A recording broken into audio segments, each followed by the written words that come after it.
여러분 안녕하십니까? NBS 뉴스 24입니다. 지구촌을 덮친 코로나19 대유행 속에서 한국 쌀 산업이 주목받고 있습니다. 아프리카 등의 우리 벼 품종이 보급되면서 식량 부족 문제 해결에 단비가 되고 있습니다. 네, 또 세계 주요 곡물 수출국들이 보호무역을 강화한 가운데 국산 쌀이 틈새 시장을 효과적으로 공략하고 있다는 소식도 잇따르고 있습니다. 위기 속에서 빛이 나는 한국 쌀 산업을 강창호 기자가 보도합니다. 최근 아프리카에서는 농업 한류 바람이 거셉니다. 우리나라 벼 육종 기술이 아프리카 식량 문제 해결에 돌파구가 되고 있어서입니다. 농촌진흥청은 2016년 12월부터 아프리카 벼 파트너십 사업을 통해 아프리카 19개 나라의 벼 품종 개발을 지원하고 있습니다. 특히 세네갈에서 개발한 이슬이 6과 이슬이 7 품종이 돋보입니다. 이 품종들은 우리나라 통일벼 계통인 밀양 23호와 태백을 개량한 품종으로 세네갈 대표 품종인 사헬보다 수량성이 2배 이상 많습니다. 이에 세네갈 농민들의 이슬이 품종 재배 면적은 2018년 500헥타르에서 2020년 6,000헥타르로 급증세를 보이고 있습니다. 농가 소득도 3배가량 높아지는 등 현지 농민들의 폭발적인 인기를 끌고 있습니다. Au début, on utilisait le 108 et le 101.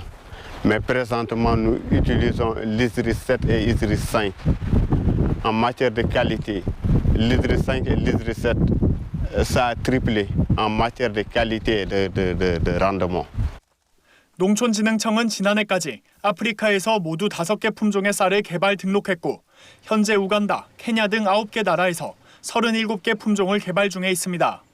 농촌진흥청은 카파시의 벼 개발 파트너십 사업을 통해 각 회원국에서 2개 이상의 품종을 개발하고 있으며 현재까지 개발된 품종은 현지 농민들에게 더 잘 보급될 수 있도록 노력하겠습니다. 한편 코로나19 사태 이후 해외 시장에서 국산 쌀에 대한 관심이 늘어나는 추세입니다. 지금까지 국산 쌀은 중국, 동남아산 쌀보다 비싸 판로를 뚫는 데 어려움이 많았습니다. 하지만 코로나19 사태 이후 주요 쌀 수출국들이 수출량을 조절하고 해외 구매 수요가 급증하면서 상황이 달라진 겁니다. 충남도에 따르면 올해 1월에서 3월 도내 쌀 수출액은 41만 3천 달러로 지난해 같은 기간보다 52% 증가했습니다. 호주와 네덜란드 등에 180톤을 수출했는데 3개월 만에 연간 평균 수출액의 절반을 넘어선 겁니다. 신종 코로나로 인해서 세계 주요 식량 수출국들이 수출 금지를 확대하고 있는 상황입니다. 이 기회에 우리도 농정의 현안 과제인 쌀 수급 안정을 위하여 수출 확대 정책을 강화하고 있습니다. 이 밖에도 전북도는 지난 1일부터 익산에서 생산된 세일미 품종 쌀을 매달 20톤씩 홍콩에 수출하기로 했습니다. 지난 2월부터 2차례에 걸쳐 시범 수출한 쌀 13톤이 완판되는 등 홍콩 현지 소비자의 호응이 뜨거웠기 때문입니다. 또 전남 강진군도 지난달 30일 말레이시아에 새청무쌀 4.5톤을 수출한 데 이어 매달 2회씩 총 90톤을 수출하기로 했습니다. NBS 뉴스 강창호입니다. 정부가 아프리카 돼지열병 ASF를 예방하기 위해 특단의 대책을 내놨습니다.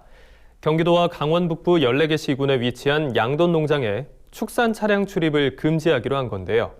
ASF 피해 농가들은 이번 대책이 너무 과하다는 반응을 보이고 있습니다. 보도에 김길수 기자입니다. 정부가 아프리카 돼지열병 ASF 예방을 위해 ASF 발생 위험 지역 양돈 농장에 출입하는 축산 차량을 통제하는 대책을 내놨습니다. 정부는 20일 브리핑을 열고 접경 지역 양돈 농가 축산 차량 출입 통제 계획을 발표했습니다. 이에 따라 오는 5월 1일부터 경기 강원 북부 지역 14개 시군 395개의 양돈 농장에 대해서는 축산 차량 출입이 원칙적으로 금지됩니다. 축사 출입 통제 차량에는 진료 접종 컨설팅, 시료 채취, 인공 수정, 동물 약품 운반 차량뿐만 아니라 사료, 분뇨, 가축 운반 차량도 포함됩니다. 다만 외부에서 사료 공급, 분뇨 반출 및 가축 출하 등이 이뤄지는 농가가 많은 현실을 고려해 농장에는 사육시설과 차량 출입 구역을 구분하는 내부 울타리가 설치되면 차량 출입이 가능합니다. 농장 구조상 내부 울타리 설치도 어려운 경우 미리 지자체에 출입 신고한 차량에 한해 출입이 가능합니다. 이때 농장은 차량 소독 시설을 설치해 출입 차량이 축산시설, 거점 소독시설, 농장을 거쳐 3단계 소독을 거칠 수 있도록 해야 됩니다.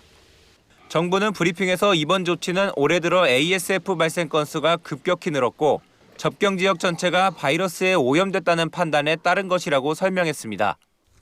야생 멧돼지 아프리카 돼지열병이 지난해에는 약 90일간 56건 발생하였습니다만 금년 들어 4월 19일까지 489건으로 대폭 증가하였습니다.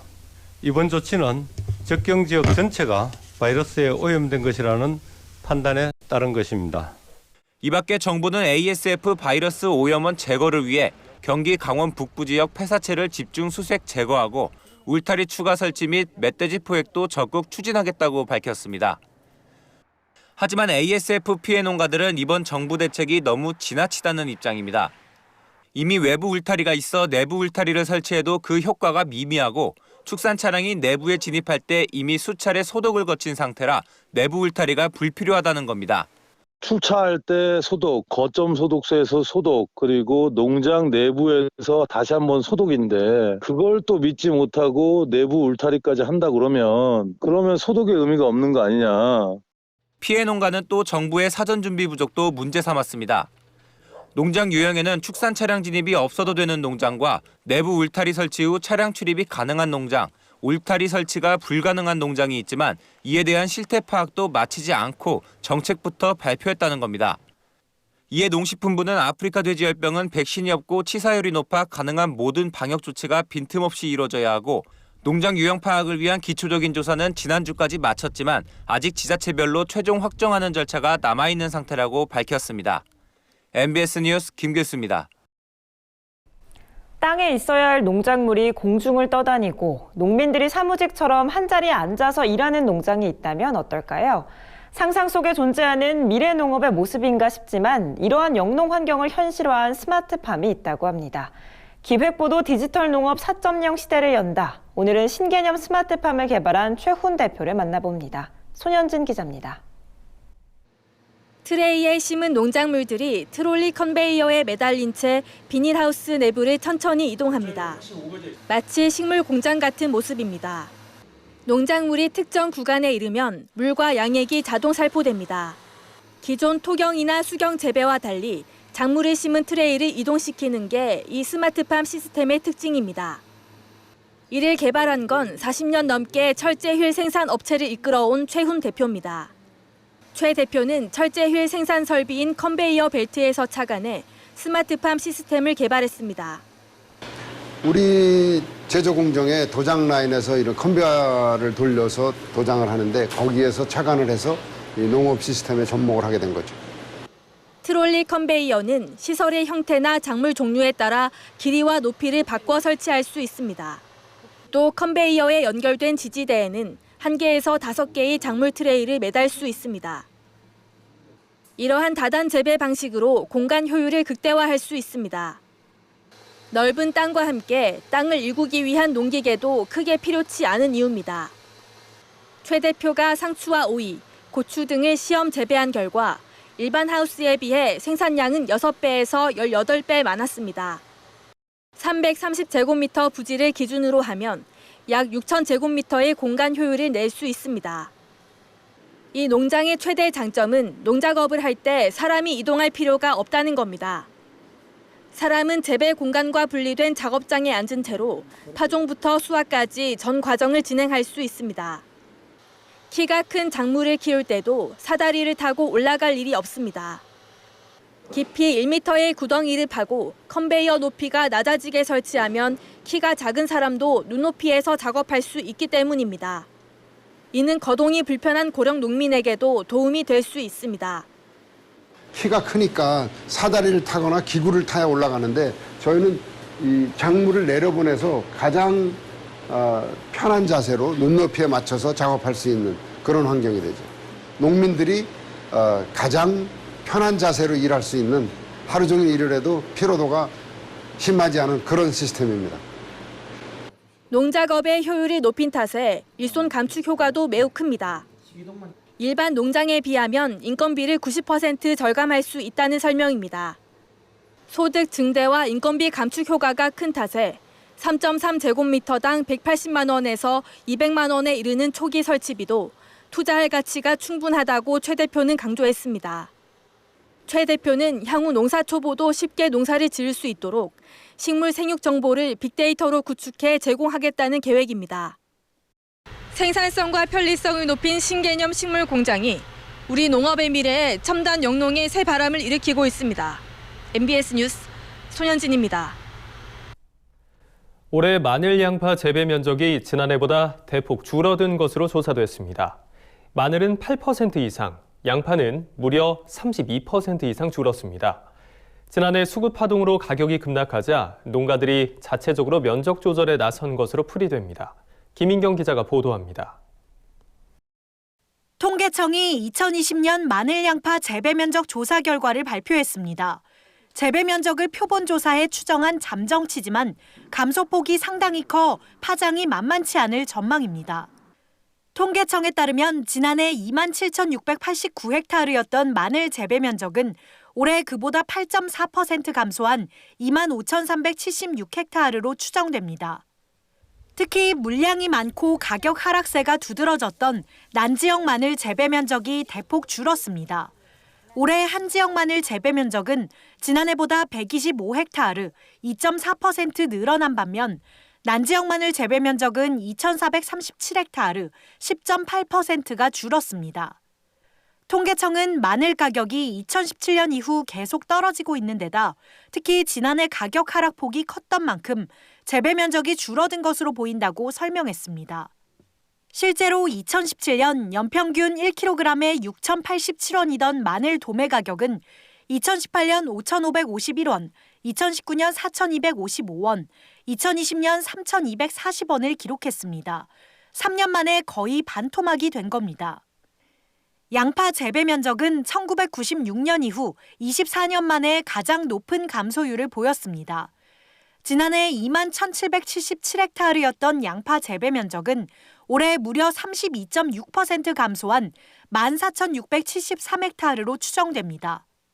양파는 특히 조생종과 중만생종을 가리지 않고 재배 면적이 전년 대비 30% 이상 줄었습니다. 마늘과 마찬가지로 지난해 수급 불안에 따른 가격 급락의 영향으로 풀이됩니다. 2017년 킬로그램당 1,234원이던 양파 도매 가격은 2018년 800원대, 지난해 600원대로 곤두박질 쳤습니다. 양파는 전년하고 전전년에 계속된 가격 하락 등의 영향에 따라서 큰 폭으로 감소를 했습니다. 2018년도 가격이 26.3% 하락을 했고요. 19년에는 33.3% 하락을 했습니다. 그 이전 년 자료들을 이렇게 보더라도 이렇게 연속해서 가격이 하락한 때가 없더라고요. 지난해 6월 정부가 중만생종 양파 과잉 물량 12만 톤을 시장에서 격리하는 등 수급 안정 대책을 여러 차례 내놓은 바 있는데 일련의 수급 불안 사태들이 농가들로 하여금 양파 재배를 포기하게 한 것으로 보인다고 통계청은 설명했습니다.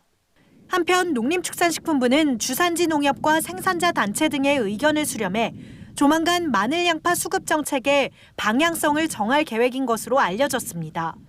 통계청의 이번 발표가 정책 결정에 어떤 영향을 미칠지 주목됩니다. NBS 뉴스 김인경입니다. 농가 수가 매년 감소하는 추세에 따라 올해는 100만 가구 선이 붕괴될 위기에 놓였습니다. 이와 함께 40세 미만 청년 농의 수가 역대 최저치를 찍으며 농촌 성장의 불씨가 사그라지는 게 아니냐는 우려도 나오고 있습니다. 권수환 기자가 전합니다. 통계청이 최근 발표한 2019년 농림어업 조사 결과에 따르면 지난해 국내 농가 수는 100만 7천 가구로 집계됐습니다. 전년보다 농가는 14,000가구, 농가 인구는 7만 명 줄어든 수치입니다.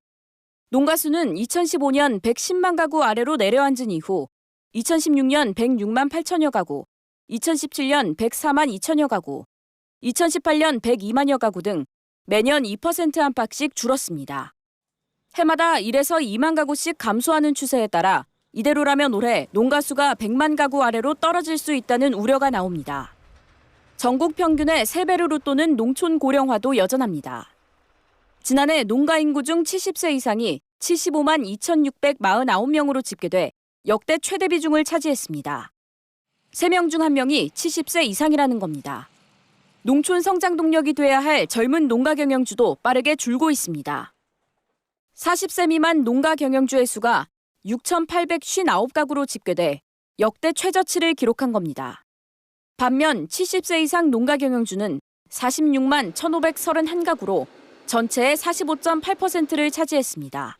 전년 대비 2.0% 증가하였고 반면에 60대 이하 모든 연령에서는 감소하였습니다. 경영주 평균 연령은 68.2세로 전년 대비 0.5세 증가하였습니다. 고령화에 따른 농업 포기와 전업 등으로 농촌 위기는 더욱 심화될 것으로 보입니다. 농촌 인구 유입을 늘리고 창업 농기회를 넓힐 수 있는 정책 마련이 시급해 보입니다. MBS 뉴스 권수환입니다.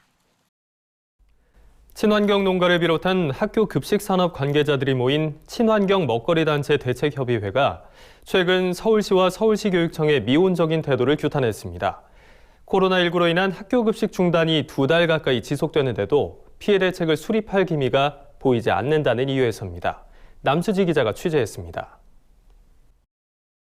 코로나19 극복을 위한 친환경 먹거리 단체 대책협의회는 최근 서울시와 서울시 교육청에 대해 학교 급식 중단에 따른 피해 대책을 촉구했습니다.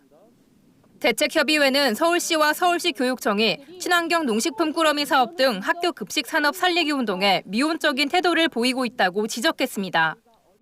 코로나19로 전국 초중고등학교 개학이 2달 가까이 중단된 상황 속에서 정치권과 전국 지자체들이 대책을 모색하는 가운데 서울시의 노력은 찾아볼 수 없다는 겁니다. 집권 여당인 더불어민주당은 총선을 앞두고 전국 초중고 학생들의 가정에 친환경 농식품 꾸러미를 보내는 사업을 공약으로 발표한 바 있습니다. 또 전남도와 전남교육청은 지난 20일 도내 19만 명의 학생들을 대상으로 친환경 농식품 꾸러미를 만들어 각 가정에 배송한다고 밝혔습니다. 이 사업에 소요되는 예산은 총 83억 원으로 기존에 배정된 학교 급식 예산을 이용할 예정입니다. 이에 대책협의회는 서울시와 서울시 교육청에게도 학교 급식 예산을 활용해 친환경 농식품 생활 꾸러미를 공급하는 사업을 즉시 시행하라고 촉구했습니다. 전남도뿐만 아니라 전북과 경기 등 여러 지자체에서 급식 산업 피해를 최소화하는 대책을 논의하고 있는 만큼 서울시도 대책 마련에 나서야 한다는 겁니다. 지금 학교 급식 중단으로 인해서 빨리 이 소비 정책을 시행해 주기를 저희가 요청하고 있는 상황입니다. 이미 예산이 수립돼 있기 때문에 따로 추가 경쟁을 할 필요도 없고요. 또 대책협의회는 서울시와 서울시 교육청에 질병이나 재난 등으로 학교 급식이 중단될 경우 발생하는 피해를 보상할 기금이 마련돼야 한다고 주장했습니다. 학교 급식은 농가와 계약 재배 형태로 진행되기 때문에 학교 급식 계약의 주체로서 계약 미이행에 대한 책임을 져야 한다는 이유에서입니다. 이 밖에도 대책협의회는 학부모와 영양사, 친환경 농가와 급식 관계자들이 함께 참여하는 학교 급식 피해 대책 협의체를 구성해 급식 산업 관계자들의 의견을 반영한 실질적인 대책을 수립하라고 촉구했습니다. MBS 뉴스 남수지입니다. 다음은 간추린 뉴스입니다. 최근 충청남도가 도내 5개 시군 내 농업 분야 외국인 근로자를 대상으로 공적 마스크 1,660매를 추가 지원했습니다. 이번 마스크 지원은 대한적십자사 충남지사에서 자체 구입한 세탁 가능한 마스크로 도는 이를 통해 공적 마스크 구입에 사각지대에 있는 외국인 근로자들에게 인도주의적 도움은 물론 도내 농업 경영 안정을 도모할 방침입니다. 한편 도는 앞서 1차 수요 조사를 통해 도내 15개 시군 외국인 근로자 9,655명에게 총 29,800매의 마스크를 지원한 바 있습니다. 전남 진도농협은 코로나19의 영향으로 울금 가공식품의 판매량이 증가함에 따라 자체 운영 중인 울금 가공 공장의 운영 시간을 늘리는 등 주문량 급증 대비에 나선다고 최근 밝혔습니다. 진도농협은 올해 말까지 울금 공선 출하회를 출범해 300여 농가를 육성한 뒤 계약 재배 방식을 통해 매년 450톤 이상의 울금을 확보할 계획입니다. 노춘성 조합장은 코로나19 사태 이후 매출액이 지난해보다 오히려 1.5배 증가했다며 위기를 기회로 삼자는 마음으로 울금 홍보 활동에 매진하고 있다고 말했습니다. 경상남도는 경남 서울 상생혁신 업무협약의 일환으로 추진하는 도농상생 공공급식 지원 사업에서 서울 공공급식 산지 지자체로 거창 먹거리 통합지원센터가 선정됐다고 최근 밝혔습니다. 이에 거창 먹거리 통합지원센터는 서부권 친환경 농산물의 종합적인 수급 체계를 구축해 올해 하반기부터 서울시 공공급식시설 약 160여 개소에서 서부 경남 우수 농축산물 90여 종을 계약 재배를 통해 연중 안정적으로 공급할 방침입니다. 농촌진흥청은 제철을 맞은 울릉도 부지갱이 나물의 대량 유통을 위해 이달부터 본격적인 기술 지원에 나선다고 최근 밝혔습니다. 농진청은 신선 유통 기술을 바탕으로 지난해 1톤 미만이었던 부지갱이 나물 유통 물량을 올해 100여 톤까지 확대하는 실증 연구를 추진해 산채류 유통 시스템을 구축할 계획입니다. 농진청 관계자는 앞으로도 섬 지역에서 생산되는 산채류가 신선하고 안전하게 도시 소비자에게 전달될 수 있도록 추가적인 기술 지원 방안을 모색하겠다고 밝혔습니다. 저희가 준비한 소식은 여기까지입니다. NBS 뉴스 24 마칩니다. 함께해 주신 여러분 고맙습니다.